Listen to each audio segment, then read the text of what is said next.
Vote చోరీ అనేది లేదు. రెండు పార్టీలు కూడా తప్పు చేస్తున్నాయి.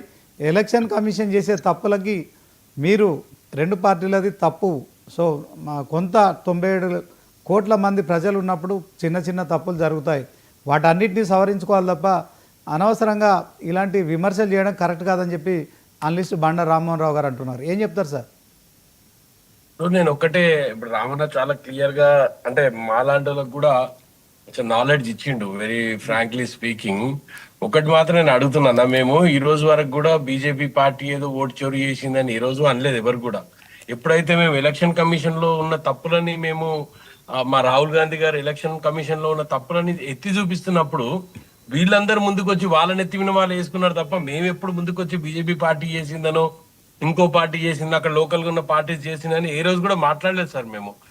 స్టార్టింగ్ నుంచి కూడా మీరు చూడండి, స్టార్టింగ్ రాహుల్ గాంధీ గారి పవర్ పాయింట్ ప్రెజెంటేషన్ రోజు కూడా ఈ వాజ్ వెరీ క్లియర్, ఈ తప్పిదాలన్నీ జరిగినాయి, దీన్ని అన్నింటినీ కూడా మీరు క్లియర్ చేయాల్సిన సందర్భం ఉంది అని ఆయన చాలా క్లియర్ గా పీపీటీ పవర్ పాయింట్ ప్రెజెంటేషన్ లో ఆయన చాలా క్లియర్ గా చెప్పినాడు.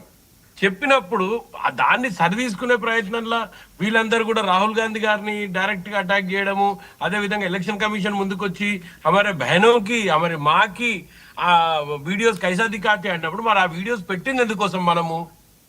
ఇప్పుడు ఆ వీడియోస్ మనం రికార్డ్ చేసింది దేనికోసం రికార్డ్ చేసినప్పుడు ఆ వీడియోస్ ఏమైనా సేఫ్ జోన్ లో పెట్టుకుని లాకర్ లో పెట్టుకునే వీడియోస్ సార్? ఒకవేళ నాకేమన్నా అవసరం ఉంది, నా ఓటు నేను ఓటు వేసింది నాకు కరెక్ట్ పడ్డదా లేదా అని చూసుకోవడం చెక్ చేయడానికి కదా ఆ రోజు రాహుల్ గాంధీ గారు అడిగింది ఏముంది?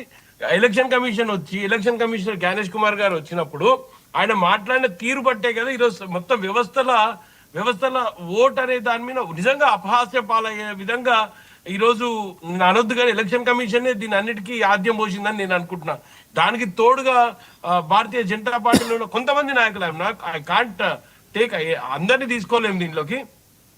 కొంతమంది భారతీయ జనతా పార్టీలో ఉన్న నాయకులు వాళ్ళ మీద భారం పడ్డట్లు వాళ్ళేదో చేసినట్టు వాళ్ళంతా వాళ్ళే ఆస్వాదించుకొని మా పార్టీ లీడర్లను కొంతమందిని రాహుల్ గాంధీ గారిని స్పెషల్ గా టార్గెట్ చేసి మాట్లాడినప్పుడు ఆటోమేటిక్ గా మా అందరికి కూడా కోపం పెరిగిపోతుంది.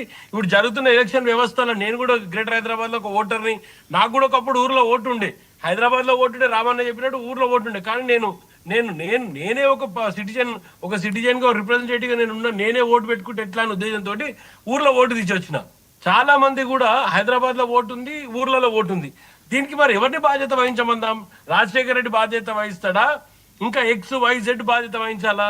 ఎలక్షన్ కమిషన్ ఎందుకు దీన్ని సీరియస్ గా తీసుకోవట్లేదు? ABCDEFGH అయిన పేర్లు తండ్రికి ఎట్లుంటది, తల్లికి ఎట్లుంటాయి అట్లాంటి పేర్లు, ఇవన్నీ కూడా ముందుకు తీసుకొస్తే వాళ్ళందరూ కూడా రాహుల్ గాంధీ గారిని ముందుకు తీసుకొని వచ్చి రాహుల్ గాంధీ గారిని మాట్లాడి ఇప్పుడు ఆయన ఎలక్షన్ కమిషన్ మీరు చూసారు సార్, అందరు కూడా గమనించారు. రాజశేఖర రెడ్డి గారు 1 minute sir, 1 minute sir. Rajasekhara Reddy గారు, ప్రకాష్ రెడ్డి గారు, good evening sir. Good evening అండి. నమస్తే ప్రకాష్ అన్న. నమస్తే. మా ఆరోపణలు కేవలం ఎలక్షన్ కమిషన్ మీద, ఓటర్ల జాబితాను సవరించాలి, మీరెందుకు భుజాలు తడుముకుంటున్నారు బీజేపీ అని మరి రాజశేఖర రెడ్డి గారు అంటున్నారు. ఏం చెప్తారు సార్ ప్రకాష్ రెడ్డి గారు?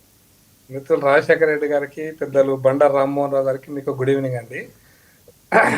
రాజశేఖర రెడ్డి గారు చెప్పింది కూడా విన్నా. నేను ఎలక్షన్ కమిషన్ రిప్రజెంటేటివ్ కాదు, ఎలక్షన్ కమిషన్ తరఫున ఆర్గ్యుమెంట్ చేయట్లేదు.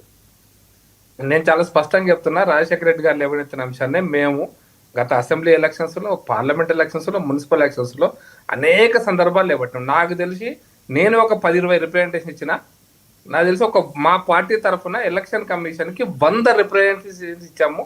హైదరాబాద్ లో దొంగ ఓట్లు ఉన్నాయని, హైదరాబాద్ లో దొంగ ఓట్లని 100 ఇచ్చాము ఒక హైదరాబాద్ సంబంధించి. నాకు తెలిసి నేను కూడా 2 మీటింగ్స్, అంటే నేను చాలా మీటింగ్ లో పోయినా రిప్రజెంటేషన్స్ లో.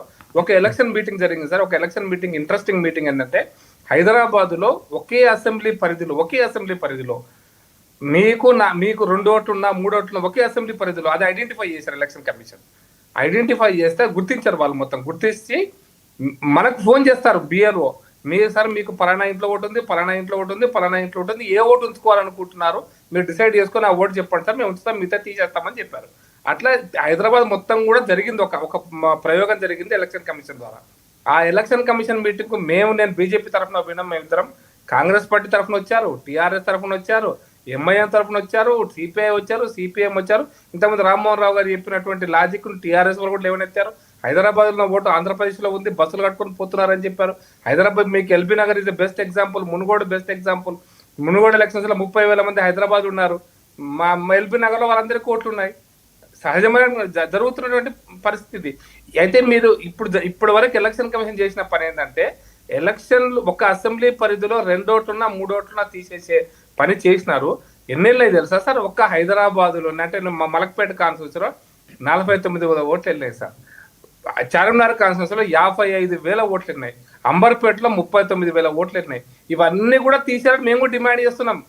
ఎలక్షన్ కమిషన్ దగ్గర నుంచి మేము డిమాండ్ చేస్తున్నాం ఏంటంటే ఇవన్నీ కూడా దొంగ ఓట్ల మంచి ఓట్ల పక్కన పెడితే తప్పుడు ఓట్లు అంటే ఉండకూడని ఓట్లు, ఒకరికి ఒక ఓటు తప్పనిసరిగా ఉండాలి, ఒక పౌరుడికి తప్పనిసరి ఒక ఓటు ఉండాలి, తన ఓటు హక్కు తనకు ఉండాలి. ఉండడం కోసం చర్యలు తీసుకోవాలి ఎలక్షన్ కమిషన్ మేము కూడా డిమాండ్ చేస్తున్నాం. 2 ఓట్లున్నా 3 ఓట్లున్నా చట్టరీత్యా నేరం కాబట్టి ఆ ఓటు తీసేయాలని మేము అడుగుతున్నాం. డిమాండ్ కూడా పెడుతున్నాం, అడిగినాం కూడా. ఇది కొత్తగా అడుగుతలేము, మేము 100 సార్లు అడిగినాం. 100 రిప్రజెంటేషన్ నేను కావాలంటే మేము రేపు అనుకుంటున్నాం. ఈ రోజే ఒక ప్రజెంటేషన్ ఇచ్చి మేము ఎన్ని రిప్రజెంటేషన్స్ ఎలక్షన్ కమిషన్కి ఇచ్చాము గత 3 ఏళ్ళు 4 ఏళ్ళుగా ఈ దొంగ ఓట్లు తీయాలని.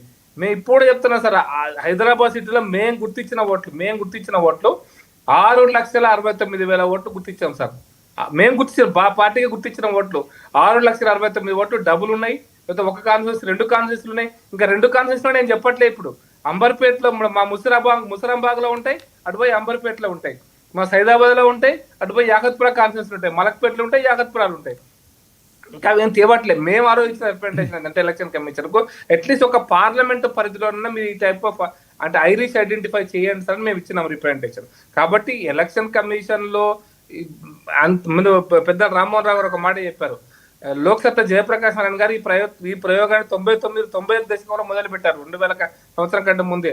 వారు అప్పుడు ఇచ్చిన లిస్టు ప్రకారం హైదరాబాద్ నగరంలో 40% తప్పుడు ఓట్లు ఉన్నాయని, గ్రామాలలో 15 నుంచి 20% తప్పుడు ఓట్లు ఉన్నాయి. ఇప్పుడు యాజ్ ఆన్ టుడే ఇప్పుడున్నటువంటి పరిస్థితుల్లో ఇప్పటికీ హైదరాబాద్ నగరంలో 15 నుంచి 20% తప్పుడు ఓట్లు ఉన్నాయి. ఇప్పటికి కూడా హైదరాబాద్ అంటే మహానగరాల్లో, నాకు హైదరాబాద్ అని చెప్పట్లే, హైదరాబాద్ అంటే మహానగరాల్లో. అదే గ్రామాలకు వెళ్తే ఇప్పుడు కూడా 1 నుంచి 2%, 3% ఓట్లు తప్పుడు ఓట్లు ఉన్నాయి. ఎందుకంటే గ్రామాలలో వారు చెప్పినట్టుగా ఒక్కొక్క ఓటును ఐడెంటిఫై చేసుకుంటారు. ఒక్కొక్క ఓటును ఉన్నాడా లేడా, బిఎల్ఓ ఉన్న గ్రామ సర్పంచ్కి పోటీ పడే 2 పార్టీలు 3 పార్టీలు ఐడెంటిఫై చేసుకుంటాయి, గుర్తిస్తారు. కాబట్టి ఇంకా 2-3% ఓట్లు అంటే డబుల్ ఓట్లో లేకపోతే ఒకరికో 2 ఎక్కువ ఓట్లు ఉన్నాయి ఇంకా కూడా. బట్ టౌన్స్లలో ఇప్పుడు హైదరాబాద్ లో 15 నుంచి 20% ఇదే టౌన్ లో కూడా 15-20% తప్పుడు ఓట్లు ఉన్నాయి. వీటిని తీసేయాలని కూడా మేము డిమాండ్ చేస్తున్నాం. ఎలక్షన్ ప్రకాష్ రెడ్డి గారు కాకపోతే అంటే రిఫార్మ్స్ జరుగుతున్నాయి, జరగనియాలే. ఈ బాధ్యత కాంగ్రెస్ పార్టీది కాదు, బీజేపీది కాదు, టీఆర్ఎస్ కాదు, అందరి బాధ్యత. ఇది సమిష్టి బాధ్యత. ప్రజాస్వామ్యాన్ని కాపాడుకోవడంలో ఎలక్షన్ ఓటర్ అనేటువంటిది చాలా నర్వస్ సిస్టమ్ సార్. ఒక న్యూరాన్ టైపు, ఒక నర్వస్ సిస్టమ్ లో, బాడీ నర్వస్ సిస్టమ్ లో న్యూరాన్ ఎంత పవర్ఫుల్ గా అంటే ఒక్కొక్కటి కలుపుతామో ఒక ఎలక్ట్రాన్ అనే ఒక వస్తువులో అంత సిస్టమ్ పర్ఫెక్ట్ గా ఉండాలి. ప్రకాష్ రెడ్డి గారు ఇప్పుడు రాహుల్ గాంధీ ఓట్ చోర్ గద్దీ చోర్ అనే నినాదాన్ని తీసుకున్నారు.